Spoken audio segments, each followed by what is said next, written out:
Hello students, welcome to the class. This is your BNY Smith Ankush, and today let us study about history of yoga. Students, history of yoga ನಾವು exam point of view ಅಲ್ಲಿ ನೋಡೋದಾದ್ರೆ this is asked for 10 marks 10 marks ಕೇಳಿದ್ದಾರೆ ಯಾವಾಗ ಅಂತ ಅಂದ್ರೆ one that is 2017 September, another one that is 2020 February. So 5 ಮಾರ್ಕ್ಸ್ಗೆ ಇಲ್ಲಿವರೆಗೂ ಕೇಳಿಲ್ಲ. So 5 ಮಾರ್ಕ್ಸ್ಗೆ ಯಾವ ತರ ಬರೀಬೇಕು ಅಂತ ಏನು ಹೇಳೋ ಅವಶ್ಯಕತೆ ಇಲ್ಲ. So I will teach you ಹೇಗೆ 10 ಮಾರ್ಕ್ಸ್ ಬರೀಬಹುದು ಅಂತ. ಈಗ ಎಕ್ಸಾಮಿನೇಷನ್ ಬುಕ್ಲೆಟ್ಸ್ ಅಲ್ಲಿ ನಿಮ್ಗೆ ಯಾವ ತರ ಇರುತ್ತೆ ಅಂತಂದ್ರೆ 5 ಮಾರ್ಕ್ಸ್ಗೆ ದೇ ವಿಲ್ ಗಿವ್ 1.5 ಪೇಜ್. ಓಕೆನಾ, 1.5 ಪೇಜ್ ಕೊಟ್ಟಿರ್ತಾರೆ. 10 ಮಾರ್ಕ್ಸ್ಗೆ they will give 5 pages to write. ಓಕೆನಾ, ಸೊ ನೀವು ಬರಿಬೇಕಾದ್ರೆ 10 ಮಾರ್ಕ್ಸ್ಗೆ 5 ಪೇಜಸ್ ನ ಬರೀತೀರಲ್ವಾ. 5 ಮಾರ್ಕ್ಸ್ ಹೇಗೆ ಬರೀತೀರಿ ಅಂತಂದ್ರೆ ಆ 10 ಮಾರ್ಕ್ಸ್ ನೇ ಓದಿರ್ತೀರಲ್ಲ, so you can construct up to 1.5 page. ನೀವು ಓದ್ಕೊಂಡು ಹೋಗ್ಬೇಕಾದ್ರೆ like you should have idea that ಹೇಗೆ ಇದನ್ನ 1.5 ಪೇಜಿಗೆ ರೆಡ್ಯೂಸ್ ಮಾಡಬೇಕು ಅಂತ. ಎಲ್ಲ ಕಂಟೆಂಟ್ ಇರಬೇಕು, ಬಟ್ ಪಾಯಿಂಟ್ಸ್ ಸ್ವಲ್ಪ ಕಮ್ಮಿ ಬರೆದ್ರೆ it will come to 1.5 page, so you can score marks there. ನಾನು ನಿಮ್ಗೆ ಹೇಗೆ 10 ಮಾರ್ಕ್ಸ್ ರೆಪ್ರೆಸೆಂಟೇಷನ್ ಮಾಡಬೇಕು, ಈ ಪಿ ಪಿ ಟಿ ಏನ್ ಇದೆಯಲ್ಲ, so it will be purely for 10 marks itself. ಓಕೆನಾ, 5 ಮಾರ್ಕ್ಸ್ ಹೇಗೆ ರೆಪ್ರೆಸೆಂಟ್ ಮಾಡಬೇಕು ಅಂತ ನೀವು just construct it to the 1.5 pages. ಓಕೆನಾ, ಈಗ 5 ಪೇಜಸ್ ನೀವು ತುಂಬಿಸಬೇಕು. ಹಿಸ್ಟ್ರಿ ಆಫ್ ಯೋಗ ಯಾವ ರೀತಿ ಕೇಳಿದ್ದಾರೆ ಅಂತ ಅಂದ್ರೆ explain history of yoga according to Upanishads ಅಂತ ಟೂ ಟೈಮ್ಸ್ ಅದೇ ರೀತಿ ಕೇಳಿದ್ದಾರೆ. ಸೊ ನಾನು ನಿಮ್ಗೆ let us start from the introduction part. ಏನು ಅಂತ ಅಂದ್ರೆ ಮೊಹೆಂಜೊದಾರೋ ಅನ್ನೋ ಒಂದು ಪ್ಲೇಸ್ ಅಲ್ಲಿ from year 1922 people there found hidden things during archaeological exhibition. ಏನಂತಂದ್ರೆ ಈ ಆರ್ಕಿಯಾಲಜಿಸ್ಟ್ ಇರ್ತಾರಲ್ಲ, ಎಕ್ಸ್ಕವೇಷನ್ ಮಾಡ್ಬೇಕಾದ್ರೆ ಏನೋ ಒಂದು ಹಿಡನ್ ಥಿಂಗ್ ನ ಫೈಂಡ್ ಔಟ್ ಮಾಡ್ತಾರೆ. ಏನು ಅಂತ ಅಂದ್ರೆ there was a person sitting in the lotus pose, that is Padmasana. ಅವ್ರ ಜೊತೆಗೆ ಎರಡು people means two peoples were standing with their raised hands ನ ಮೇಲ್ಗೆ ತಗೊಂಡು with folded hands they were worshipping that man who was sitting there in the meditative posture ಆಲ್ ದಿಂದ ಪದ್ಮಾಸನ. ಈ ನಿಮ್ಗೆ ಈ ಇಮೇಜ್ ಹಾಕಿದ್ದೀನಲ್ಲ, so that you can correlate this with this image. ಓಕೆನಾ, ಸೊ ಇಲ್ಲಿ ಎಕ್ಸಿಬಿಷನ್ ಮಾಡ್ತಿದ್ದಾರೆ. Here the person is sitting in Padmasana and here two peoples are there and with red half red snakes. Okay na, during this excavations animals were surrounded around the man sitting in the lotus pose.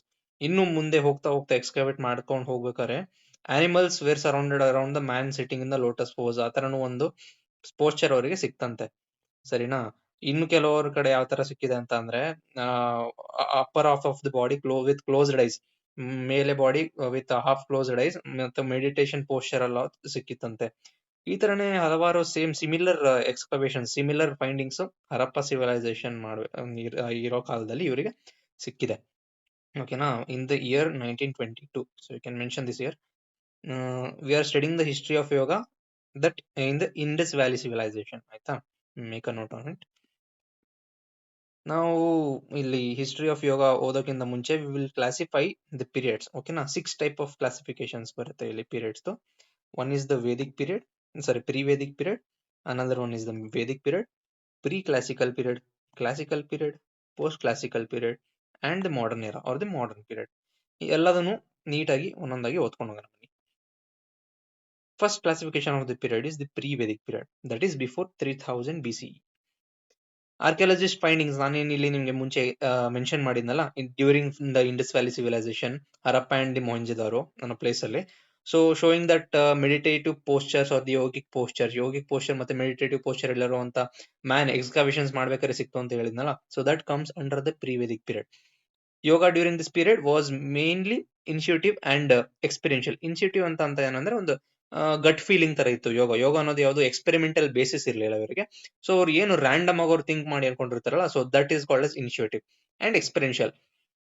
This period shows the earliest root of yoga. Earliest root of yoga ಯಾವುದು ಅಂತ ಅಂದ್ರೆ that is the pre Vedic period. So ಈ period ಇಂದ ನಿಮ್ಗೆ ಏನೋ ಯೋಗ ಅನ್ನೋದು ಒಂದು origin ಆಯ್ತು ಅಂತ ಹೇಳಿ ಬರುವಂತದ್ದು during in the history of yoga. Next ಬರೋದು that is Vedic period. Students, ಇದು 3000 to 1500 BCE ತನಕ ನಡೀತು.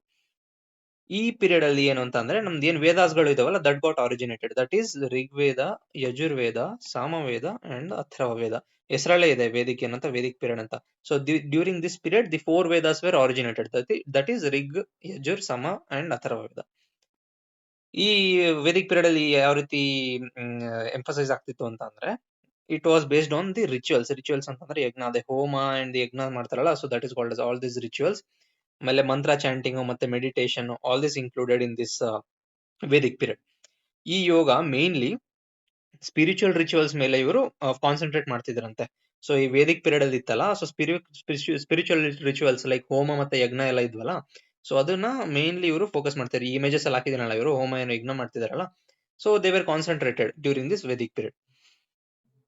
ಇಲ್ಲಿ ನಿಮ್ಗೆ ಈಸಿಯಾಗಿ ಅಂಡರ್ಸ್ಟ್ಯಾಂಡ್ ಆಗ್ಲಿ ಅಂತ ಅಂದ್ಬಿಟ್ಟು ಇಲ್ಲೊಂದು ಇಮೇಜಸ್ ಹಾಕಿದೀನಿ about the pre Vedic period, ಏನ್ ಆರ್ಕಿಯಾಲಜಿಕಲ್ ಫೈಂಡಿಂಗ್ಸ್ ಇತ್ತಲ್ಲ, so that one. So the third one is pre classical period. ಇದು ಎಲ್ಲಿಂದ ಎಲ್ಲಿ ತನಕ ನಡೀತು? 1500 BCE to 500 BCE. This is 2000 year period in the history of yoga, predominated by the Upanishads. ಈ pre classical period ಅಲ್ಲಿ ಉಪನಿಷತ್ಸ್ ಅನ್ನೋದು ಒಂದು ಆರಿಜಿನೇಟ್ ಆಗುತ್ತೆ. ದಿಸ್ ವಾಸ್ ಪ್ರಿಡಾಮಿನೇಟೆಡ್ ಅಂತೆ, ಆಯ್ತಾ? ಮುಂಚೆಯಿಂದನೇ ಬಂದಿರೋದು ಯಾವಾಗ? During the pre classical period Upanishad. ಈಗ ನಿಮ್ಗೇನು ಉಪನಿಷತ್ ಬಗ್ಗೆ ಅಂದ್ರೆ ಅಕಾರ್ಡಿಂಗ್ ಟು ಉಪನಿಷತ್ ಎಕ್ಸ್ಪ್ಲೈನ್ ಮಾಡಿ ಅಂತ ಎಕ್ಸಾಮ್ ಅಲ್ಲಿ ಕೇಳಿದಾರಲ್ವಾ, ಅದನ್ನ ನೀವು ಬರೀ ಉಪನಿಷತ್ ಬರೆದ್ರೆ ನಿಮ್ಗೆ ಸಾಲಲ್ಲ. ಸೊ ಅದಕ್ಕೆ ಈ ಪಾಯಿಂಟ್ಸ್ ನೆಲ್ಲ ಆಡ್ ಮಾಡ್ಬೇಕಾಗುತ್ತೆ for 10 marks. That's why I am explaining all this. Third point ಅಲ್ಲಿ ಪ್ರೀ ಕ್ಲಾಸಿಕಲ್ ಪೀರಿಯಡ್ ಉಪನಿಷತ್ಸ್ ಪ್ರಿಡಾಮಿನೇಟ್ ಆಗಿತ್ತಂತೆ. ಏನ್ ಮಾಡ್ತು ಆ Upanishads? They explain the meanings of Vedic literature. Vedic literature ಬಗ್ಗೆ ಇದು ಎಕ್ಸ್ಪ್ಲೈನ್ ಮಾಡ್ತು. And they explain how the body and the mind work. Body ಮತ್ತೆ mind ಹೇಗೆ work ಆಗುತ್ತೆ ಅನ್ನೋದು ಈ ಪ್ರೀ ಕ್ಲಾಸಿಕಲ್ ಪೀರಿಯಡ್ ಅಲ್ಲಿ ಹೇಳ್ಕೊಟ್ರಂತೆ. ಏನೇನ್ ಫೋಕಸ್ ಮಾಡಿದ್ರು ಸ್ಪೆಷಲ್ ಟೆಕ್ನಿಕ್ಸ್ ಅಂತ ಅಂದ್ರೆ, they use to concentrate on pranayama, that is breathing exercise, pratyahara, that is withdrawal of the senses, breathing modulation, sound and meditation in complete peace. So pre classical period during Upanishads ಇವರು ಯಾವ techniques ಮೇಲೆ ಜಾಸ್ತಿ concentrate ಮಾಡಿದ್ದಾರೆ ಅಂತಂದ್ರೆ, ಒಂದು ಪ್ರಾಣಾಯಾಮ ಅಂತೆ, ಇನ್ನೊಂದು pratyahara, that is withdrawal of the senses. Another one is the breathing modulation and the sound and meditation in the complete peace. So ಇದೆಲ್ಲದಕ್ಕೂ ಕೂಡ ಪ್ರೀ ಕ್ಲಾಸಿಕಲ್ ಪೀರಿಯಡ್ ಅಲ್ಲಿ highlight and they use to focus on it. ಇದೇ time ಅಲ್ಲಿ ನಮ್ದು 3 forms of yoga, ಯಾವುದು? ಕರ್ಮಯೋಗ, ಭಕ್ತಿ ಯೋಗ ಮತ್ತೆ jnana yoga originate ಆಯ್ತಂತೆ. So when was the karma, bhakti and jnana yoga originated ಅಂತ ಕೇಳಿದ್ರೆ, you can mention it pre classical period during the Upanishads. So next period, that is classical period, that comes 500 BCE to 800 CE. ಸರಿನಾ? Maharshi Patanjali, who is known as the father of the yoga, okay na, he was the first yogi to truly understand and explain the meaning of yoga. Maharshi Patanjali ಅವರು father of yoga ಅಂತ ಯಾಕೆ ಕರೀತಾರೆ ಅಂತಂದ್ರೆ, he was the first yogi to truly understand. ಅವರು ಅರ್ಥ ಮಾಡ್ಕೊಂಡ್ರು, complete ಯೋಗನ ಅರ್ಥ ಮಾಡ್ಕೊಂಡು, ಯೋಗ ಅಂದ್ರೆ ಏನು, ಯೋಗ ಯಾವ ಪರ್ಪಸ್ಸಿಗೋಸ್ಕರ ಇದೆ ಅನ್ನೋದನ್ನ ಅವರು ಎಕ್ಸ್ಪ್ಲೈನ್ ಮಾಡ್ಕೊಟ್ಟಿದ್ದಾರೆ according to is yoga sutras. So Patanjali yoga sutras ಅಂತಾನೆ ಸೆಪರೇಟ್ ಇರುತ್ತೆ, ಓಕೆನಾ? ಅದು ಸುಮಾರು ಸೂತ್ರಸ್ಗಳಿದಾವೆ, ಅದನ್ನು ಕಲಿಯುವಂತದ್ದು ಇರುತ್ತೆ ನಿಮ್ಗೆ ಅಪ್ಕಮಿಂಗ್ ಇಯರ್ಸ್ ಅಲ್ಲಿ, ಸರಿನಾ? ನಿಮ್ಗೆ ಡೆಫಿನಿಷನ್ಸ್ ಆಫ್ ಯೋಗದಲ್ಲೂ ನಿಮ್ಗೆ ಅಕಾರ್ಡಿಂಗ್ ಟು ಮಹರ್ಷಿ ಪತಂಜಲಿ ಅಂತ ಅನ್ಬಿಟ್ಟು ನಿಮ್ಗೆ ಒಂದು ಎಕ್ಸ್ಪ್ಲೈನ್ ಮಾಡಿದ್ದೆ ಅಲ್ವಾ, ಯೋಗಶ್ಚಿತ್ತ ವೃತ್ತಿ ನಿರೋಧ ಅಂತ. ಅದೇ ರೀತಿ ಅವ್ರು ಕೊಟ್ಟಿರೋಂತ ಹಲವಾರು ಯೋಗ ಸೂತ್ರಸ್ಗಳಿದಾವೆ. It was also called as Rajayoga, ಸರಿನಾ? ಅವ್ರು ಅದಕ್ಕೆ ರಾಜಯೋಗ ಅಂತಾನು ಕರಿತಿದ್ರು. ಏನು ಮಹರ್ಷಿ ಪತಂಜಲಿ ಅವರು ಏನ್ ಎಕ್ಸ್ಪ್ಲೈನ್ ಮಾಡಿದ್ರಲ್ಲ, so that's also called as Rajayoga. In this time, the Ashtanga Yoga, the most important, the Ashtanga Yoga or the eightfold path ಅಂತ ಕರಿತೀವಲ್ಲ, that was systematized. ಏನು ಅಷ್ಟಾಂಗ ಯೋಗದಲ್ಲಿ ಏನೇನ್ ಬರುತ್ತೆ? ಒನ್ ಇಸ್ ಯಮ, ನಿಯಮ, ಆಸನ, ಪ್ರಾಣಾಯಾಮ, ಪ್ರತ್ಯಾಹಾರ, ಧಾರಣ, ಧ್ಯಾನ, ಸಮಾಧಿ. ನಿಮಗೆ ಅಷ್ಟಾಂಗ ಯೋಗಗೆ ಸಪರೇಟ್ ವಿಡಿಯೋ ತಗೊಂಡ್ಬರ್ತೀನಿ, ಇನ್ ಡೀಟೇಲ್ ಎಕ್ಸ್ಪ್ಲನೇಷನ್ ಮಾಡ್ತೀನಿ. ಈ ಕ್ವಶನ್ಗೆ ಮೀನ್ಸ್ ಹಿಸ್ಟ್ರಿ ಆಫ್ ಯೋಗಗೆ ಇಷ್ಟು ಬರೆದ್ರೆ ಸಾಕು, ಇದೇನು ಎಕ್ಸ್ಪ್ಲೈನ್ ಮಾಡೋ ಅವಶ್ಯಕತೆ ಇಲ್ಲ. 10 marks ಗೆ ಸುಮ್ಮನೆ ಬೇಜಾನ್ ಬರೆದಿರುತ್ತವೆ. 10 marks ಗೆ ಅಥವಾ 5 marks ಗೆ ಅಷ್ಟಾಂಗ ಯೋಗ ಅಂತ ಸಪರೇಟ್ ಆಗಿ ಕೇಳಬಹುದು. ಸೊ ಅದಕ್ಕೆ ನಾನು ನೆಕ್ಸ್ಟ್ ಅಪ್ಕಮಿಂಗ್ ವಿಡಿಯೋಸ್ ಅಲ್ಲಿ ನಿಮ್ಗೆ ಕಂಪ್ಲೀಟ್ ಡೀಟೇಲ್ ಆಗಿ ನಿಮ್ಗೆ ಹೇಳ್ಕೊಡ್ತೀನಿ ಅಷ್ಟಾಂಗ ಯೋಗ ಬಗ್ಗೆ, ಓಕೆನಾ? ಸೊ ಇಲ್ಲಿ ಕ್ಲಾಸಿಕಲ್ ಪೀರಿಯಡ್ ಬಗ್ಗೆ ಮೆನ್ಷನ್ ಮಾಡಿ, ಮಹರ್ಷಿ ಪತಂಜಲಿ ಬಗ್ಗೆ ಮೆನ್ಷನ್ ಮಾಡಿ, ಅಷ್ಟಾಂಗ ಯೋಗ ಬರೆದು ಏನೇನ್ ಬರುತ್ತೆ ಅಷ್ಟಾಂಗ ಯೋಗದಲ್ಲಿ ಅಂತ ಬರೆದ್ರೆ ಸಾಕು. So fifth, that is post classical period. Post classical period ಅಲ್ಲಿ ಏನೇನ್ ಇರುತ್ತೆ ಅಂತ ಅಂದ್ರೆ, it brought forward names of numerous yoga teachers. ಸುಮಾರು ಯೋಗ ಟೀಚರ್ಸ್ ಗಳು ಏನ್ ವರ್ಕ್ ಮಾಡಿದ್ರಲ್ಲ for the development of this beautiful cultural art form. ಅಂದ್ರೆ ಯೋಗನ ಡೆವಲಪ್ ಮಾಡೋದಕ್ಕೆ ಯಾರ್ಯಾರು ಇನ್ವಾಲ್ವ್ ಆಗಿರ್ತಾರಲ್ಲ, so they come under the post classical period. Example ಯಾರು ಅಂತಂದ್ರೆ, ಒಬ್ರು ಶಂಕರಾಚಾರ್ಯ, ಮಾಧವಾಚಾರ್ಯ, ರಾಮಾನುಜಾಚಾರ್ಯ, ಮೀರಾಬಾಯಿ ಮತ್ತೆ ಪುರಂದರ ದಾಸರು, ಇವರ ಎಕ್ಸಾಂಪಲ್ ಕೊಡಬಹುದು. So they come under post classical period. They worked very hardly for the yoga, or the yoga they are also called as the yoga teachers, for the development of this beautiful cultural art form. ಇನ್ನು ಕೆಲವೊಬ್ರು ಇದಾರೆ, like Tulsidas, Purandara ದಾಸ. ಇವರು science of ಯೋಗ ಮೇಲೆ work ಮಾಡಿದಾರಂತೆ. ಯಾರು? ತುಳಸಿದಾಸ್ ಮತ್ತೆ ಪುರಂದರ ದಾಸರು. ಆಯ್ತಾ. The yoga of the physical postures and breathing techniques or hatha yoga was popularised. ಹಠ ಯೋಗ ಏನೀಗ ನಾವು ಆಸನಸ್ ಎಲ್ಲ ಮಾಡ್ತೀವಲ್ಲ, ಅದು ಹಠ ಯೋಗ, ಮತ್ತೆ ಫಿಸಿಕಲ್ ಪಾಸ್ಚರ್ಸ್ ಮತ್ತೆ ಬ್ರೀತಿಂಗ್ ಟೆಕ್ನಿಕ್ಸ್, ಇವರು ಇದನ್ನ ಪಾಪ್ಯುಲರೈಸ್ ಮಾಡಿದ್ದಾರೆ ಅಂತಂದ್ರೆ ಇವರು ಇದನ್ನ ಹೈಲೈಟ್ ಮಾಡಿದ್ದಾರೆ ಯಾವಾಗ, during the post classical period. So next ಬರುವಂತದ್ದು ಲಾಸ್ಟ್ ಗೆ ಮಾಡರ್ನ್ ಪೀರಿಯಡ್, ಅಂದ್ರೆ ಈಗ ಏನು ನಡೀತಿದೆಯಲ್ಲ ಈಗ present era, that is the modern era. Modern period 1700 C ಇಂದ ಈಗ ತನಕ ನಡೀತಾ ಬರ್ತಿದೆ. So that is modern period. Swami Vivekananda was the primary yogi to spread the yoga in the modern period. Modern period ಅಲ್ಲಿ ಯೋಗವನ್ನು ಸ್ಪ್ರೆಡ್ ಮಾಡುವಂತ ಕೆಲಸ ಯಾರು ಮಾಡಿದ್ದಾರೆ, ನಮ್ಮ ಸ್ವಾಮಿ ವಿವೇಕಾನಂದ ಅವರು ಮಾಡಿದ್ದಾರೆ ಮಾಡರ್ನ್ ಪೀರಿಯಡ್ ಅಲ್ಲಿ. ಇವ್ರ ಜೊತೆಗೆ B K S Iyengar, Shri Aurobindo, Swami Kuvalayananda, T Krishnamacharya, B K S Iyengar and ಹಲವಾರು ಜನಗಳು ಹಠಯೋಗ, ವೇದಾಂತ ಯೋಗ ಮತ್ತೆ ಭಕ್ತಿ ಯೋಗ ಬಗ್ಗೆ ಪಾಪ್ಯುಲಾರಿಟಿ ಸ್ಪ್ರೆಡ್ ಮಾಡೋದಕ್ಕೂ ಕೂಡ ಅವರು ಮೇಜರ್ ರೋಲ್ ನ ಪ್ಲೇ ಮಾಡಿದ್ದಾರೆ ಅಂತ ಇಲ್ಲಿ ಹೇಳ್ಬೋದು ಡ್ಯೂರಿಂಗ್ ದಿ ಮಾಡರ್ನ್ ಪೀರಿಯಡ್. ಓಕೆನಾ. ಇವ್ರದ್ದು according to B K S Iyengar, Shri Aurobindo ಅವ್ರ ಪ್ರಕಾರ ಅದು ಡೆಫಿನೇಷನ್ಸ್ ಎಲ್ಲ ನಿಮಗೆ ಪ್ರೀವಿಯಸ್ ವಿಡಿಯೋದಲ್ಲಿ ನಾನು ಎಕ್ಸ್ಪ್ಲೇನ್ ಮಾಡಿದ್ದೀನಿ. ಸೊ ಮೇಲೆ ಐ ಬಟನ್ ಬರ್ತಿರ್ಬೋದು, ಅದನ್ನು ಕ್ಲಿಕ್ ಮಾಡಿದ್ರೆ ನೀವು ಡೈರೆಕ್ಟ್ಲಿ ಆ ಪ್ರೀವಿಯಸ್ ವಿಡಿಯೋಗೆ ನೀವು ರೀಡೈರೆಕ್ಟ್ ಆಗ್ತೀರಾ. ಸೊ ನೀವು ಅದರಲ್ಲಿ ಓದ್ಕೊಬಹುದು. ಓಕೆನಾ. So let us come to the extension of history of yoga. ಅಂದ್ರೆ ಇದಾದ್ಮೇಲೆ ಈಗ ಪೀರಿಯಡ್ಸ್ ಗಳನ್ನ ಕ್ಲಾಸಿಫೈ ಮಾಡಾಯ್ತು. ಸೊ ಹಿಸ್ಟ್ರಿ ಆಫ್ ಯೋಗದಲ್ಲಿ ನೆಕ್ಸ್ಟ್ ಇನ್ನೇನ್ ಬರುತ್ತೆ ಅಂತ ನಾವು ತಿಳ್ಕೊಳ್ಳೋಣ. At the time of Harappa and Mohenjodaro, the religion of India was described as Brahmanism. So Harappa ಮತ್ತೆ ಮೊಹೆಂಜೊದಾರೋ ಟೈಮಲ್ಲಿ ನಮ್ಮ ಇಂಡಿಯನ್ ರಿಲಿಜನ್ ಏನಿತ್ತಲ್ಲ, ಸೊ ಅದನ್ನ ಬ್ರಾಹ್ಮಣಿಸಂ ಅಂತ ಹೇಳಿ ಕರಿತಿದ್ರಂತೆ. ಸೊ ಇಲ್ಲಿ ಆರ್ಯನ್ ಇನ್ವೇಡರ್ಸ್ ಅಂತ ಹೇಳಿ ಒಬ್ರು ಬರ್ತಾರೆ. ಸೊ ಇವ್ರು ಯಾರು ಆರ್ಯನ್ ಇನ್ವೇಡರ್ಸ್ ಅಂತ ಅಂದ್ರೆ, they are the group of Indo European speaking peoples ಅಂತೆ. ಆಯ್ತಾ, ಇವ್ರನ್ನ ಆರ್ಯನ್ಸ್ ಅಂತ ಹೇಳಿ ಕರೀತಾರೆ.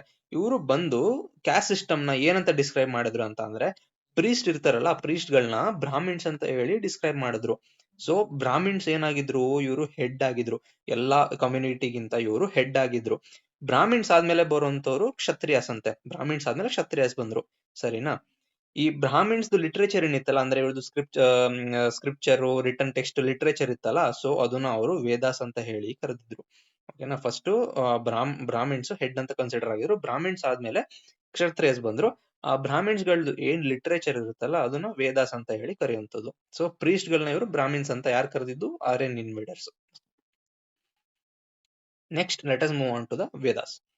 ಸ್ಟೂಡೆಂಟ್ಸ್, ವೇದಾಸ್ ಇಲ್ಲಿ ನನ್ಗೆ ಬ್ರೀಫ್ ಆಗಿ ಎಕ್ಸ್ಪ್ಲೇನ್ ಮಾಡಿರ್ತೀನಿ, ಯಾಕಂತಂದ್ರೆ ಪೂರ್ತಿ ಬರೀ ಅವಶ್ಯಕತೆ ಇರಲ್ಲ, ಪೇಜ್ ಫಿಲ್ ಆಗುತ್ತೆ, ಆಮೇಲೆ ಸುಮ್ಮನೆ ನಿಮ್ಗೆ ಕಂಟೆಂಟ್ ಜಾಸ್ತಿ ಆಗುತ್ತೆ.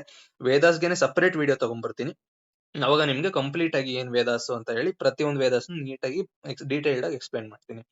ಇಲ್ಲಿ ವೇದಾಸ್ ಅಲ್ಲಿ 4 ಟೈಪ್ಸ್ ಇದೆ ನಮ್ಗೆ ಗೊತ್ತಿರೋ ಹಾಗೆ. ಒಂದು ಋಗ್ವೇದ, ಯಜುರ್ವೇದ, ಸಾಮವೇದ ಅಂಡ್ ಅಥರ್ವ ವೇದ. ಈ ವೇದಾಸ್ ಗಳಿಗೆ ಒಂದೊಂದು ವೇದಾಸ್ ಗಳಿಗೂ 4 ಸೆಕ್ಷನ್ಸ್ ಇದಾವೆ. ಸರಿನಾ. ವಾಟ್ ಆರ್ ದಿಸ್ 4 ಸೆಕ್ಷನ್ಸ್ ಅಂತ ಹೇಳಿದ್ರೆ, one is Samhita, Brahmanas, Aranyakas and Upanishads. So here comes the Upanishads, the main role in this question. ಒಂದೊಂದಾಗಿ ಅರ್ಥ ಮಾಡ್ಕೊಂಬರೋಣ. ಸಂಹಿತಾಸ್ ಅಂತ ಅಂದ್ರೆ ಏನು? Samhitas contains the mantras, prayers and offerings etcetera. Offerings ಅಂತ ಅಂದ್ರೆ ಏನೇನ್ ನಿಮ್ಗೆ ಈಗ ಬೇಡ್ಕೊಂಡು ನಾನು ಇದನ್ನ ಕೊಡ್ತೀನಿ ದೇವ್ರೆ ಅಂತ ಹೇಳಿ ಕೊಡ್ತಾರಲ್ಲ, are the fruits are the flowers which we offer to the god, those are the offerings. And the prayers ಮತ್ತೆ ಮಂತ್ರಾಸ್ ಯಾವ್ದ್ರಲ್ಲಿ ಇತ್ತು, ಸಂಹಿತಾಸ್ ಅಲ್ಲಿ ಬರುವಂತದ್ದು. So Brahmanas, this contains ritual explanations. ಏನಿದು ಯಜ್ಞ ಮತ್ತೆ ಹೋಮ ಎಲ್ಲ ಇರುತ್ತಲ್ಲ, about that they use to explain or they use to perform the rituals. ಓಕೆನಾ. Next Aranyakas. Aranyakas, this contains forest text, that is meditative, and the Upanishads come at the last. This contains philosophy and self-realization. ಇದು ಫಿಲಾಸಫಿನ contain ಮಾಡ್ತಿತ್ತು. ಅಂದ್ರೆ Upanishads time ಅಲ್ಲಿ philosophy ಹೇಳ್ಕೊಡ್ತಾ ಇದ್ರು. Then self realisation ಅಂದ್ರೆ ನಮ್ self ಅರಿವು, ನಮ್ ಏನು ಅಂತ ಹೇಳಿ ನಾವು ರಿಯಲೈಸ್ ಮಾಡ್ಕೊಬೋದಿತ್ತು. During the time of this Upanishads they use to teach all this. Okay, teach the philosophy and also teach how to get self realisation. So next comes the Upanishad students. Upanishad ಅಂತಂದ್ರೆ ಏನು, ಸಿಂಪಲ್ ಆಗಿ ಎಕ್ಸ್ಪ್ಲೇನ್ ಮಾಡ್ತೀನಿ. Upanishad 3 word ಇಂದ derive ಆಗಿದೆ. One is upa, another one is ni, another is shad. ಉಪ ಅಂತ ಅಂದ್ರೆ ಹೇಳಿದ್ರೆ ನಿಯರ್, ನೀ ಅಂತ ಅಂದ್ರೆ ಡೌನ್, ಶದ್ ಅಂತ ಅಂದ್ರೆ ಟು ಸಿಟ್. ಸಿಂಪಲ್ ಡೆಫಿನೇಷನ್ ಏನಂತ ಹೇಳ್ಬೋದು ಅಂದ್ರೆ, a group of people are sitting in the tree shade near the guru to learn things that relates life.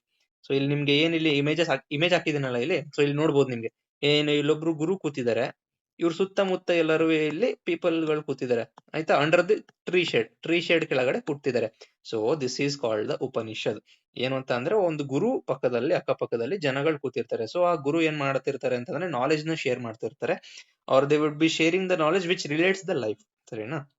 These Upanishads give the spiritual vision to regarding Brahman ಬಗ್ಗೆ ಒಂದು spiritual vision ಅನ್ನ ಕೊಡ್ತಿದ್ರು. So ಇವ್ರಿಗೆ ಏನ್ ಯಜ್ಞ ಮತ್ತೆ ಎಲ್ಲ ಇತ್ತಲ್ಲ, ಅದೆಲ್ಲ ಹೇಳ್ಕೊಡ್ತಿದ್ರು ಯಾರು ಈ ಗುರು ಏನ್ ಕೂತ್ಕೊಂಡು ಇಲ್ಲಿ. And also they use to teach the philosophy of the life. Adishankaracharya, ನಾನ್ ನಿಮ್ಗೆ ಇಲ್ಲಿ ಆದಿಶಂಕರಾಚಾರ್ಯ ಇಲ್ಲಿ ಯಾರು ಇಲ್ಲಿ ಬಂದಿದ್ರಲ್ಲ, ಇಲ್ಲಿ ನಮ್ಮ during the post classical period ಇಲ್ಲಿ ಶಂಕರಾಚಾರ್ಯ ಅವ್ರು ಬಂದಿದ್ರಲ್ಲ. ಸೊ ಇವ್ರು ಏನ್ ಮಾಡ್ತಾರೆ ಅಂತ ಅಂದ್ರೆ 108 ಉಪನಿಷತ್ಸ್ ನ ಕಲೆಕ್ಟ್ ಮಾಡ್ತಾರಂತೆ. ಎಷ್ಟು? 108 ಉಪನಿಷತ್ಸ್ ಕನೆಕ್ಟ್ ಮಾಡ್ತಾರೆ. ಅದ್ರಲ್ಲಿ ಹಿ ಕನ್ಸಿಡರ್ಡ್ 16 ಔಟ್ ಫ್ರಮ್ ದಿಸ್. 16 ನ ಕನ್ಸಿಡರ್ ಮಾಡಿದ್ಮೇಲೆ 16 ಕನ್ಸಿಡರ್ ಮಾಡಿ ಅದ್ರಲ್ಲಿ 10 ಇವರು ಯೂನಿಕ್ ಒನ್ ಆಗಿ ಸೆಲೆಕ್ಟ್ ಮಾಡ್ತಾರೆ.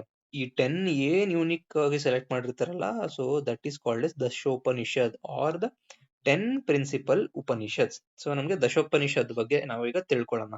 ಹೇಗೆ ದಶೋಪನಿಷತ್ ಬಂತು ಅಂತ ನೀವು ತಿಳ್ಕೊಂಡ್ರಲ್ವಾ ಇಲ್ಲಿ. Now let us know what are these 10 principal Upanishads or Dashopanishad.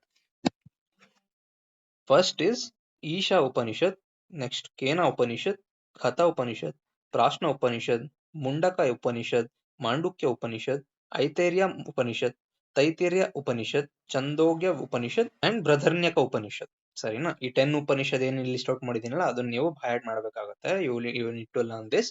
ಇದನ್ನ ಬರೀಲೇಬೇಕು, ಇಂಪಾರ್ಟೆಂಟ್ ಎಕ್ಸಾಮ್ಗೆ, because it makes a highlight point. ಸರಿನಾ?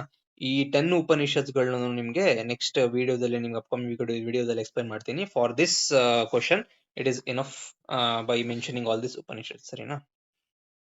Next let us move on to the Puranas. Puranas ಏನು? ಪುರಾಣಸ್ ಅಂತ ಅಂದ್ರೆ ಅದೊಂದು ಬ್ರಾಂಚ್ ಆಫ್ ನಾಲೆಜ್. ಏನು Puranas? That is a branch of knowledge. ಹಂಗಂತ ಅರ್ಥ ಏನು ಅಂತ ಅಂದ್ರೆ ಇಟ್ ಮೀನ್ಸ್ ಏನ್ಷಿಯಂಟ್ ಸ್ಟೋರೀಸ್ ಅಂತ. ಪುರಾ ಅಂತ ಅಂದ್ರೆ ಪುರಾತನ ಕಾಲ ಅಂತ ಹೇಳ್ತೀವಲ್ಲ. ಸೊ ಏನು ಪುರಾ ಅಂತ ಅಂದ್ರೆ ಏನ್ಷಿಯಂಟ್. ಅನ ಅಂತ ಅಂದ್ರೆ ನರೇಷನ್, ಅಂದ್ರೆ ನರೇಟ್ ಮಾಡುವಂತದ್ದು. ಏನ್ಷಿಯಂಟ್ ಸ್ಟೋರೀಸ್ ಗಳನ್ನ ಏನ್ ಹೇಳ್ತಾರಲ್ಲ ಅದನ್ನ ಪುರಾಣಸ್ ಅಂತ ಹೇಳಿ ಸಿಂಪಲ್ ಆಗಿ ಕರೆಯಬಹುದು. ಇದರಲ್ಲಿ 3 ಟೈಪ್ಸ್ ಆಫ್ ಕ್ಲಾಸಿಫಿಕೇಶನ್ಸ್ ಇದೆ ಪುರಾಣದು. ಒಂದು ರಜಸ್ ಪುರಾಣ, ಇನ್ನೊಂದು ವಿಷ್ಣು ಪುರಾಣ, ಇನ್ನೊಂದು ತಮಸ್ ಪುರಾಣ. ರಜಸ್ ಪುರಾಣ ಇರುವಂತದ್ದು ಬ್ರಹ್ಮ ಓರಿಯೆಂಟೆಡ್ ಆಗಿರುತ್ತಂತೆ. ಬ್ರಹ್ಮನ ಕ್ರಿಯೇಟರ್ ಅಂತಾನು ಹೇಳಿ ಕರಿಬಹುದು. So it is known as creation or creator. Vishnu Purana ಯಾವ್ದಕ್ಕೆ ರಿಲೇಟ್ ಆಗಿದೆ, ಓರಿಯೆಂಟ್ ಆಗಿದೆ ಅಂತ ಅಂದ್ರೆ ದಟ್ ಇಸ್ ವಿಷ್ಣು ಓರಿಯೆಂಟೆಡ್. ಹೆಸರಲ್ಲೇ ಇದೆ ವಿಷ್ಣು ಪುರಾಣ. So Vishnu oriented. ಓಕೆನಾ? ಅನದರ್ ಒನ್ ಇಸ್ ವಿಷ್ಣುನ ಸಸ್ಟೈನರ್ ಅಂತ ಹೇಳಿ ಕರೆಯುವಂಥದ್ದು. ಇನ್ನೊಂದು ತಮಸ್ ಪುರಾಣ. ತಮಸ್ ಪುರಾಣ ಯಾವ್ದಕ್ಕೆ ಓರಿಯೆಂಟೆಡ್ ಆಗಿದೆ? ಲಾರ್ಡ್ ಶಿವ ಓರಿಯೆಂಟೆಡ್ ಆಗಿದೆ. ಸೊ ಲಾರ್ಡ್ ಶಿವ ಓರಿಯೆಂಟೆಡ್ ಗೆ destructor or destruction or transformation ಅಂತ ಹೇಳಿ ಕರಿಬಹುದು. ಏನ ಡಿಸ್ಟ್ರಕ್ಷನ್ ಮಾಡ್ತಾರೆ ಲಾರ್ಡ್ ಶಿವ? ಈಗೋನ ಡಿಸ್ಟ್ರಕ್ಷನ್ ಮಾಡ್ತಾರೆ. ಸರಿನಾ? ಈಗೋನ ಡಿಸ್ಟ್ರಕ್ಷನ್ ಮಾಡ್ತಾರೆ. All the attitudes R the ಈಗೋಸ್ ಏನಿರುತ್ತೆ, ಕ್ಲಾಶಸ್ ಇರುತ್ತಲ್ಲ, ಸೊ ಅದನ್ನೆಲ್ಲ ಡಿಸ್ಟ್ರಕ್ಟ್ ಮಾಡ್ತಾರೆ. ಸರಿನಾ? Let us know the brief of this Puranas. Puranas are the part of Smriti literature. ಇದನ್ನ ಮೆನ್ಷನ್ ಮಾಡಿ ಮರಿಬೇಡಿ. ಸ್ಮೃತಿ ಲಿಟರೇಚರ್ ಒಂದು ಪಾರ್ಟ್ ಪುರಾಣಸ್ ಅನ್ನೋದು. ಏನ್ ಮಾಡುತ್ತೆ Puranas? It explains the Vedic ideas using stories. ನಾನು ಹೇಳಿದ್ನಲ್ಲ ನಿಮ್ಗೆ ಏನ್ಷಿಯಂಟ್ ಸ್ಟೋರೀಸ್ ಅಂತ. ಸೊ ಏನ್ ಮಾಡುತ್ತೆ ಪುರಾಣ? ವೇದಿಕ್ ಐಡಿಯಾಸ್ ಗಳಿದ್ವಲ್ಲ ಅದನ್ನ ಇವರು ಸ್ಟೋರೀಸ್ ಮುಖಾಂತರ ಎಕ್ಸ್ಪ್ಲೇನ್ ಮಾಡುತ್ತೆ. ಯಾವುದು? ಪುರಾಣಸ್. ನಮ್ಗೆ 18 ಮಹಾಪುರಾಣ ಇದೆ ಅಂಡ್ 18 ಉಪಪುರಾಣ. There are 18 Mahapuranas and 18 Upapuranas. ಓಕೆನಾ? These Puranas teaches us moral values. ಏನ್ ಲೈಫ್ ಮಾರಲ್ ವ್ಯಾಲ್ಯೂಸ್ ಇದೆಯಲ್ಲ ಅದನ್ನ ಹೇಳ್ಕೊಡೋ ಕೆಲಸ ಮಾಡುತ್ತೆ ಪುರಾಣ. It also helps in preserving the Indian culture and the history. ಈ ಪುರಾಣಗಳು ನಿಮ್ಗೆ ಇಂಡಿಯನ್ ಕಲ್ಚರ್ ಮತ್ತೆ ಹಿಸ್ಟ್ರಿನ ಪ್ರಿಸರ್ವ್ ಮಾಡೋದಕ್ಕೆ ಹೆಲ್ಪ್ ಮಾಡುತ್ತೆ. ಈಗ ಮುಂಚೆ ಬರೆದಿರುವಂತ ಬುಕ್ಸ್ ಗಳು ಈಗೂ ಕೂಡ ಪ್ರಿಸರ್ವ್ ಆಗಿದೆ. So those are the Puranas. ಸರಿನಾ? Those Puranas those Puranas helps in preserving the Indian culture and history. Simple ಆಗಿ ಡೆಫಿನೇಷನ್ ಹೇಳ್ಬೇಕು ಅಂತಂದ್ರೆ Puranas teach spiritual and moral values so through simple story. So this is the basic definition of the Puranas. ಸರಿನಾ? ಇದನ್ನ note down ಮಾಡ್ಕೊಳ್ಳಿ students. Okay students, next ನೀವು Puranas ಬರೆದಾದ್ಮೇಲೆ characteristics of Puranas ನ mention ಮಾಡಬೇಕಾಗುತ್ತೆ. ಓಕೆನಾ? ಅದರಲ್ಲಿ first there are 5 characteristics. From that first is the sarga. ಸರ್ಗ ಅಂತ ಅಂದ್ರೆ ದಟ್ ಇಸ್ ಕ್ರಿಯೇಷನ್. ಪ್ರತಿಸರ್ಗ ಅಂತ ಅಂದ್ರೆ ಜಿನಾಲಜಿ, intermediate creation ಆಯ್ತಲ್ಲ ಸರ್ಗ. So this pratisarga, that is intermediate creation. Third one is vamsha, that is diversity. Fourth one is Manmatha, it is during the period of Manu ಯಾರು ಅಂತ ನಾನು ನಿಮ್ಗೆ ನೆಕ್ಸ್ಟ್ ಹೇಳ್ಕೊಡ್ತೀನಿ. Next vamshamu charita, that is genealogy of the king ಅಂತ ಹೇಳಿ ಕರೀತು. These are the 5 characteristics of the Puranas. ಓಕೆನಾ? So ನಮ್ಗೆ ನಿಮ್ಗೆ ಹೇಳಿದೆ ಇಲ್ಲಿ ಯಾವ್ದ್ರಲ್ಲಿ ಬ್ರೀಫ್ ಕೊಡ್ಬೇಕಾದ್ರೆ ಹೇಳಿದೆ ದೇರ್ ಆರ್ 18 ಮಹಾಪುರಾಣಾಸ್ ಅಂತ. ಇಲ್ಲಿ ನಾನು ನಿಮ್ಗೆ 18 ಮೆನ್ಷನ್ ಮಾಡಿದ್ದೀನಿ. ಎಕ್ಸಾಮ್ ಪಾಯಿಂಟ್ ಆಫ್ ವ್ಯೂ ನಿಮ್ಗೆ ಒಂದು 10 ಬರೋದನ್ನು ಸಾಕು, ಓಕೆನಾ. ಫಾರ್ ಮಾರ್ಕ್ಸ್ ಸ್ಕೋರಿಂಗ್ ಪರ್ಪಸ್ಗೋಸ್ಕರ ಇದನ್ನೆಲ್ಲ ಮೆನ್ಷನ್ ಮಾಡಬೇಕಾಗುತ್ತೆ, ಯಾಕಂದ್ರೆ 10 ಮಾರ್ಕ್ಸ್ ಸಿಗಲ್ವಾ, ಅದಕ್ಕೋಸ್ಕರ. ಫಸ್ಟ್ ಇಸ್ ಅಗ್ನಿ, ಸೆಕೆಂಡ್ ಒನ್ ಇಸ್ ಭಾಗವತ, ಭವಿಷ್ಯ, ಬ್ರಹ್ಮ, ಬ್ರಹ್ಮಾಂಡ, ಗರುಡ, ಕೂರ್ಮ, ಲಿಂಗ, ಮಾರ್ಕಂಡೇಯ, ಮತ್ಸ್ಯ, ನಾರಿದ್ಯ, ಪದ್ಮ, ಸ್ಕಂದ, ವಾಮನ, ವರಹ, ವಾಯು, ವಿಷ್ಣು, ಬ್ರಹ್ಮ ವಿವಾಕ್ತ. ಸರಿನಾ? ಇದು 18 ಮಹಾಪುರಾಣಗಳು ಇಲ್ಲಿ ನಾನು ನಿಮ್ಗೆ ಮೆನ್ಷನ್ ಮಾಡಿದ್ದೀನಿ. ಇದ್ರಲ್ಲಿ ಒಂದು 10 ನೀವು ಎಕ್ಸಾಮ್ ಅಲ್ಲಿ ಮೆನ್ಷನ್ ಮಾಡಿದ್ರು ಮೋರ್ ದೆನ್ ಇನಫ್. ಯಾವ್ದು ನಿಮ್ಗೆ ಈಸಿಯಾಗಿ ನೀವು ಜ್ಞಾಪಕ ಇಟ್ಕೊಬಹುದು ಅದನ್ನ ನೀವು ಪಿಕ್ ಮಾಡಿ ಇಲ್ಲಿ ಆರಾಮಾಗಿ ಚೂಸ್ ಮಾಡಿ 10 ಬರೀರಿ. ಸರಿನಾ? ಎಕ್ಸ್ಪ್ಲೇನ್ ಮಾಡೋ ಅವಶ್ಯಕತೆ ಇಲ್ಲ, ಜಸ್ಟ್ ಇದನ್ನ ಮೆನ್ಷನ್ ಮಾಡಿ.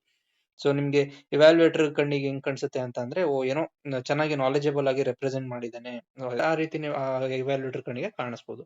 ಸೊ ಅದಕ್ಕೋಸ್ಕರ ಇದನ್ನ ಮೆನ್ಷನ್ ಮಾಡಿ ಅಂತ ಹೇಳಿದೀನಿ. ಇನ್ನೊಂದು ನೋಟ್ ಏನು ಅಂತಂದ್ರೆ, ರಾಜಯೋಗ ಮತ್ತೆ ಹಠಯೋಗ ಡಿಸ್ಕ್ರಿಪ್ಷನ್ ಏನಿದೆ ಪುರಾಣಸ್ ಅಲ್ಲಿ ಬರೋದಿಲ್ಲ, ಓಕೆನಾ. ಪುರಾಣಸ್ ಅಲ್ಲಿ ರಾಜಯೋಗ ಮತ್ತೆ ಹಠಯೋಗ ಇರೋದಿಲ್ಲ. ಇದು ವೈವಾದಲ್ಲೂ ನಿಮ್ಗೆ ಕೇಳುವಂತ ಸಾಧ್ಯತೆ ಇರುತ್ತೆ, ಸೆಕೆಂಡ್ ಇಯರ್ ವೈವಾದಲ್ಲಿ, ಓಕೆನಾ. So after this let us go to the Smritis. Smritis ನ ಮೆನ್ಷನ್ ಮಾಡ್ಬೇಕಾಗುತ್ತೆ. ಸ್ಮೃತೀಸ್ ಏನು ಅಂತ ಅಂದ್ರೆ ದಟ್ ವಿಚ್ ಇಸ್ ರಿಮೆಂಬರ್ಡ್, ಯಾವ್ದನ್ನ ಜ್ಞಾಪಕ ಇಟ್ಕೊಬಹುದು ಅಂತ ಹೇಳ್ತಾರಲ್ಲ, ಅದು ಮೀನಿಂಗ್ ಏನು ಅಂತಂದ್ರೆ ಒಂದು ಜ್ಞಾಪಕ ಇಟ್ಕೊಬಹುದು ಅನ್ನೋದು ಸ್ಮೃತೀಸ್ ಮೀನಿಂಗು. ಸ್ಮೃತಿ ಅನ್ನೋದು ಒಂದು ಟೆಕ್ಸ್ಟ್, ಸರಿನಾ. It exist in many versions and in many different reading. ಒಬ್ರೊಬ್ರು ಒಂದೊಂದ್ ತರ ಓದ್ತಾರೆ. So this is having many versions. There are total of 20 Smritis. ಯಾರು ಯಜ್ಞವಲ್ಕ್ಯ 20 ಸ್ಮೃತೀಸ್ ಲಿಸ್ಟ್ ಕೊಡ್ತಾರೆ. During the origin of Smriti attributes to Brahma, who communicated with it to Manu, who again preaches it to the sages like Maruchi, Narada and Vasishta, so on. So Manu ಅಂತ ನಿಮ್ಗೆ ಇಲ್ಲಿ ಹಿಂದೆಗಡೆ mention ಮಾಡಿದ್ನಲ್ವಾ ಇಲ್ಲಿ ನಿಮ್ಗೆ Manmatha during the period of Manu ಅಂತ. ಮನು ಯಾರು ಅಂತ ಅಂದ್ರೆ ಅವರು ಒಬ್ರು ಸೇಜ್ ಋಷಿ, ಓಕೆನಾ. ಏನು ಅಂತಂದ್ರೆ ಸ್ಮೃತಿ ಆರಿಜಿನ್ ಆಗ್ಬೇಕಾದ್ರೆ ಬ್ರಹ್ಮ ಏನ್ ಮಾಡ್ತಾರೆ ಅಂತ ಅಂದ್ರೆ ಮನು ಜೊತೆ ಕಮ್ಯುನಿಕೇಟ್ ಮಾಡ್ತಾರಂತೆ. ಮನು ಅನ್ನೋ ಸೇಜ್ ಜೊತೆ ಕಮ್ಯುನಿಕೇಟ್ ಮಾಡ್ತಾರೆ. ಅವ್ರೇನ್ ಮಾಡ್ತಾರೆ ಅಂತ ಅಂದ್ರೆ ಆ ಸ್ಮೃತಿಸ್ಗಳನ್ನ ತಗೊಂಡೋಗಿ ಸುಮಾರು ಸೇಜಸ್ ಲೈಕ್ ಮಾರುಚಿ, ನಾರದ ಮತ್ತೆ ವಸಿಷ್ಠ ಮತ್ತೆ ಹಲವಾರು ಇವ್ರ ತರ ಸೇಜಸ್ ಗಳಿಗೆ ಹೋಗಿ ಹೇಳ್ತಾರಂತೆ. ಅಂದ್ರೆ ಸ್ಮೃತಿಗಳನ್ನ ಇವರು ತಗೊಂಡೋಗಿ ಅಪ್ರೋಚ್ ಆಗ್ತಾರಂತೆ. ಅದು ಇಲ್ಲಿ ಮೆನ್ಷನ್ ಮಾಡಬೇಕಾಗುತ್ತೆ. Next there are total 20 number of Smritis, ಆಯ್ತಾ, given by Yajnavalkya. 20 number of Smritis ಕೊಟ್ಟಿದ್ದಾರೆ. ಬಟ್ ಇಲ್ಲಿ ನಾನು ನಿಮ್ಗೆ 10 ಮೆನ್ಷನ್ ಮಾಡಿದ್ದೀನಿ. 10 is enough for your examination. ಯಾವ್ದಾವ್ದು ಈಸಿಯಾಗಿ ಜ್ಞಾಪಕ ಇಟ್ಕೊಬಹುದು ಅದನ್ನ ಮೆನ್ಷನ್ ಮಾಡಿದ್ದೀನಿ. One is the Atri, Vishnu, Harita, Yama, Katyayana, Brihaspati, ವ್ಯಾಸ, ಲಿಖಿತ, ದಕ್ಷ ಅಂಡ್ ಗೌತಮ. ಸರಿನಾ? ಒಂದು ಇಂಪಾರ್ಟೆಂಟ್ ನೋಟ್ ಏನು ಅಂತ ಅಂದ್ರೆ ಮನುಸ್ಮೃತಿ ಏನ್ ಹೇಳುತ್ತೆ ಅಂತ ಅಂದ್ರೆ Veda is the first reference for everything. Veda ಅನ್ನೋದು ಮೊದಲನೇ ರೆಫರೆನ್ಸ್ ಅಂತೆ ಎಲ್ಲದಕ್ಕೂ. ಎಲ್ಲದಕ್ಕೂ ವೇದ ಅನ್ನೋದು ಫಸ್ಟ್ ರೆಫರೆನ್ಸ್. ಯಾವ್ದ್ರ ಪ್ರಕಾರ? ಮನುಸ್ಮೃತಿ ಪ್ರಕಾರ, ಓಕೆನಾ. ಇಲ್ಲಿ 20 number of Smritis are given by Yajnavalkya ಅಂತ ಬರೀರಿ, ಓಕೆನಾ. During mentioning you can mention among 10 of that. So I have given your 10 year. That is Atri, Vishnu, Harita, Yama, Katyayana, Brihaspati, ವ್ಯಾಸ, ಲಿಖಿತ, ದಕ್ಷ, ಗೌತಮ. ಇದೆಲ್ಲ ನೀವು ಬೈಹ್ಯಾಟ್ ಮಾಡ್ಬೇಕಾಗುತ್ತೆ, ಓಕೆನಾ students. So at last quick recap. ನಾನು ಯಾವಾಗ್ಲೂ ಹೇಳೋ ಹಾಗೇನೆ ಕ್ವಿಕ್ ರಿಕ್ಯಾಪ್ ಯಾಕೆ ಎಷ್ಟೊಂದು ಇಂಪಾರ್ಟೆಂಟ್ ಅಂತ ಅಂದ್ರೆ ಲಾಸ್ಟ್ ನಿಮ್ಗೆ ಎಕ್ಸಾಮ್ ಹೋಗೋ ಟೈಮಲ್ಲಿ ನಿಮ್ಗೆ ಜ್ಞಾಪಕ ಬರ್ಬೇಕು ಏನೇನು ಓದಿದ್ದೀನಿ ಅಂತ. ಸೊ ಇದನ್ನ ಸ್ಕ್ರೀನ್ ಶಾಟ್ ತೆಕ್ಕೊಳ್ಳಿ, ಓಕೆನಾ. Screen shot ತೆಕ್ಕೊಳ್ಳಿ. ಅದರ್ವೈಸ್ ನಾನು ನಿಮ್ಗೆ PDF ಮತ್ತೆ ಇದ್ರದ್ದು PPT PDF ಮತ್ತೆ ನೋಟ್ಸ್ ಹ್ಯಾಂಡ್ ರಿಟನ್ PDF ನಿಮ್ಗೆ ನನ್ನ ಟೆಲಿಗ್ರಾಮ್ ಚಾನಲ್ ಅಲ್ಲಿ ಹಾಕ್ತೀನಿ. So Telegram channel link description ಅಲ್ಲಿ ಇರುತ್ತೆ, ಓಕೆನಾ. ಹಿಸ್ಟ್ರಿ ಆಫ್ ಯೋಗ ಬಂತು ಅಂದ್ರೆ ನಾವ್ ಏನೇನು ಓದಿದ್ವಿ ಅಂತ ಫಸ್ಟ್ ನೋಡೋಣ ಬನ್ನಿ ಸ್ಟೂಡೆಂಟ್ಸ್. ಫಸ್ಟ್ ನಾವು ಇಂಟ್ರೊಡಕ್ಷನ್ ಓದಿದ್ವಿ, ಸರಿನಾ. ಇಂಟ್ರೊಡಕ್ಷನ್ ಪಾರ್ಟ್ ಅಲ್ಲಿ ಏನ್ ಓದಿದ್ವಿ? ಅದೇನೆ during the Mohenjodaro and Harappa civilisation ಏನು, ಮೆಡಿಟೇಷನ್, ಹಾಫ್ ಮೆಡಿಟೇಷನ್ ಪೋಸ್ಚರ್ ಅಲ್ಲಿ ಕೂತಿರ್ತಾರೆ, ಪದ್ಮಾಸನ ಪೋಸ್ಚರ್ ಅಲ್ಲಿ ಕೂತಿರ್ತಾರೆ ಅಂತ ಎಕ್ಸ್ಕವೇಷನ್ಸ್ ನ ಅವರು ಕಂಡು ಹಿಡಿದಿರ್ತಾರೆ. ಯಾರು ಎಕ್ಸ್ಕವೇಟರ್ಸ್, ಆರ್ಕಿಯಾಲಜಿಸ್ಟ್ ಡ್ಯೂರಿಂಗ್ 1922 ಮೊಹೆಂಜೊದಾರೋ ಅನ್ನೋ ಪ್ಲೇಸ್ ಅಲ್ಲಿ ಅಲ್ವಾ. ಅದನ್ನೆಲ್ಲ ಮೆನ್ಷನ್ ಮಾಡಿದ್ವಿ ಅಲ್ವಾ. ಸೊ ಹಾಫ್ ರೆಡ್ ಸ್ನೇಕ್, ದೇವರ್ ವರ್ಷಿಪಿಂಗ್ ಅಂತ ಎಲ್ಲ ಏನ್ ನಿಮ್ಗೆ ಇಮೇಜಸ್ ಮುಖಾಂತರ ಹೇಳಿದ್ನಲ್ವಾ. ಸೊ ಅದನ್ನು ಓದಿದ್ವಿ. ನೆಕ್ಸ್ಟ್ ಕ್ಲಾಸಿಫಿಕೇಶನ್ ಆಫ್ ಪೀರಿಯಡ್ ಅಲ್ಲಿ pre Vedic period, Vedic period, pre classical, classical, post classical ಮತ್ತೆ ಮಾಡರ್ನ್ ಪೀರಿಯಡ್ ಬಗ್ಗೆ ಓದಿದ್ವಿ. ನೆಕ್ಸ್ಟ್ ವೇದಾಸ್ ಅಲ್ಲಿ 4 ಟೈಪ್ಸ್ ಆಫ್ ವೇದಾಸ್ ಮತ್ತೆ sections of the Veda each Vedas ಕಲ್ತಿದ್ವಿ. 4 ಟೈಪ್ಸ್ ಆಫ್ ವೇದ ಯಾವುದು? ಋಗ್ವೇದ, ಅಥರ್ವವೇದ, ಯಜುರ್ವೇದ, ಸಾಮವೇದ. ಸೆಕ್ಷನ್ಸ್ ಆಫ್ ವೇದಾಸದಲ್ಲಿ ಸಂಹಿತಾಸ್, ಬ್ರಾಹ್ಮಣಾಸ್, ಅರಣ್ಯಕಾಸ್ ಮತ್ತೆ ಉಪನಿಷತ್ಸ್ ಬಗ್ಗೆ ನಾವು ಇಲ್ಲಿ ಈ ಸೆಕ್ಷನ್ಸ್ ಆಫ್ ಈಚ್ ವೇದ ಬಗ್ಗೆ ಕಲ್ತಿದ್ವಿ. ನೆಕ್ಸ್ಟ್ ಉಪನಿಷತ್ಸ್ ಅಲ್ಲಿ ಉಪನಿಷತ್ ಅಂತ ಅಂದ್ರೆ ಏನು, ನೆಕ್ಸ್ಟ್ 10 ಪ್ರಿನ್ಸಿಪಲ್ ಉಪನಿಷತ್ ಅಂದ್ರೆ ದಶೋಪನಿಷತ್ ಬಗ್ಗೆನೂ ಕಲ್ತಿದ್ವಿ ನಾವಿಲ್ಲಿ. ಪುರಾಣಸ್ ಬಂದಾಗ ನಾವಿಲ್ಲಿ ಕ್ಲಾಸಿಫಿಕೇಶನ್ಸ್ ಆಫ್ ಪುರಾಣ ಕಲ್ತ್ವಿ. ಅದು ಬ್ರಹ್ಮ ವಿಷ್ಣು ಮಹೇಶ್ವರ ಪುರಾಣ. ನೆಕ್ಸ್ಟ್ ಅದನ್ನ ಬ್ರೀಫ್ ಮಾಡಿದ್ವಿ. ಅದಾದ್ಮೇಲೆ ಕ್ಯಾರೆಕ್ಟರಿಸ್ಟಿಕ್ಸ್ ಆಫ್ ದಿ ಪುರಾಣಸ್ ಮತ್ತೆ 18 ಮಹಾಪುರಾಣಸ್ ಬಗ್ಗೆ ಕಲ್ತಿದೀವಲ್ವಾ, ಅದು ನೀವು ಮೆನ್ಷನ್ ಮಾಡ್ಬೇಕಾಗುತ್ತೆ ಎಕ್ಸಾಮ್ ಟೈಮ್ ಅಲ್ಲಿ ಡ್ಯೂರಿಂಗ್ ರೈಟಿಂಗ್ 10 ಮಾರ್ಕ್ಸ್. ಓಕೆನಾ. ಸ್ಮೃತೀಸ್ ಅಲ್ಲಿ ನಾವೇನ್ ಓದಿದ್ವಿ ಅಂತಂದ್ರೆ ಎಷ್ಟು ಸ್ಮೃತಿ, ನಂಬರ್ ಆಫ್ ಸ್ಮೃತೀಸ್ ಎಷ್ಟಿದಾವೆ ಅಂತ ಹೇಳಿ ನಾವಿಲ್ಲಿ ಕಲ್ತ್ವಿ. ಓಕೆನಾ. ಮತ್ತೆ ಏನು ಸ್ಮೃತಿ ಅಂತಂದ್ರೆ ಅಂತ ಹೇಳಿ ಕಲ್ತಿದೀವಿ. ಸೊ ಇಷ್ಟು 10 marks representation more than enough students. ವೈವಾಗೂ ಕೂಡ ನಿಮಗೆ ತುಂಬಾನೇ ಇಂಪಾರ್ಟೆಂಟ್ ಆಗುತ್ತೆ. ಏನಾದ್ರೂ ನಿಮ್ಗೆ ಡೌಟ್ ಇತ್ತು ಅಂತಂದ್ರೆ ಕಮೆಂಟ್ ಬಾಕ್ಸ್ ಅಲ್ಲಿ ತಿಳಿಸಿ, ನಾನು ನಿಮ್ಗೆ ಡೌಟ್ ನ ಕ್ಲಾರಿಫೈ ಮಾಡ್ತೀನಿ. ಅಪ್ಕಮಿಂಗ್ ವಿಡಿಯೋಸ್ ಅಲ್ಲಿ ನಾನು ಏನ್ ಮಾಡ್ತೀನಿ ಅಂತಂದ್ರೆ ಪ್ರೀವಿಯಸ್ 10 ಇಯರ್ಸ್ ಇದರಲ್ಲಿ ಏನಿದೆ ಅದನ್ನ ನಾನು ಎಕ್ಸ್ಟ್ರಾಕ್ಟ್ ಮಾಡಿದ್ದೀನಿ ಕ್ವಶನ್ಸ್ ನ, ಯಾವ್ಯಾವ ರೀತಿ ಯಾವ್ಯಾವ ಟಾಪಿಕ್ ಇಂದ ಕ್ವಶನ್ಸ್ ಬರುತ್ತೆ ಅಂತ. ಸೊ ಆ ಕ್ವಶನ್ಸ್ ಅದ್ರ ಬಗ್ಗೆ ನಾನು ಎಕ್ಸ್ಪ್ಲನೇಷನ್ ಮಾಡ್ತೀನಿ. ಕ್ವಶನ್ಸ್ ಅಂಡ್ ಆನ್ಸರ್ ಎರಡು ಸೇಮ್ PPT ಪ್ರೆಸೆಂಟೇಷನ್ ಮುಖಾಂತರ ನಾನು ನಿಮಗೆ ಎಕ್ಸ್ಪ್ಲೈನ್ ಮಾಡ್ತೀನಿ ಅಪ್ಕಮಿಂಗ್ ಫ್ಯೂಚರ್ ಡೇಸ್. ಇನ್ 2 ಮಂತ್ಸ್ ಇದೆ, ಚೆನ್ನಾಗಿ ಓದಬೇಕಾಗುತ್ತೆ. ಸೊ ದಟ್ಸ್ ವೈ ನಾನು ನಿಮಗೆ ಬೇಗ ಬೇಗ ವಿಡಿಯೋ ಅಪ್ಲೋಡ್ ಮಾಡಕ್ಕೆ ಟ್ರೈ ಮಾಡ್ತೀನಿ. ಫಸ್ಟ್ POI ಆದ್ಮೇಲೆ next we will get into the PNC. So POI ಅಲ್ಲಿ ಏನೇನು 10 ಇಯರ್ಸ್ ಪ್ರಕಾರ ಏನೇನು ಕ್ವಶನ್ಸ್ ಕೇಳಿದರೆ ಅದೆಲ್ಲ ಇಂಪಾರ್ಟೆಂಟ್ ಕ್ವಶನ್ಸ್ ನ ಸೆಗ್ರಿಗೇಟ್ ಮಾಡಿ ನಾನು ನಿಮಗೆ ಹೇಳೋ ಪ್ರಯತ್ನ ಪಡ್ತೀನಿ students. Okay students, this was for today's class. We read about history of yoga for 10 marks. Next video ಬರೋ ತನಕ ನೀವು ಓದ್ತಾ ಇರಿ ಚೆನ್ನಾಗಿ. Till then, bye bye and thank you everyone.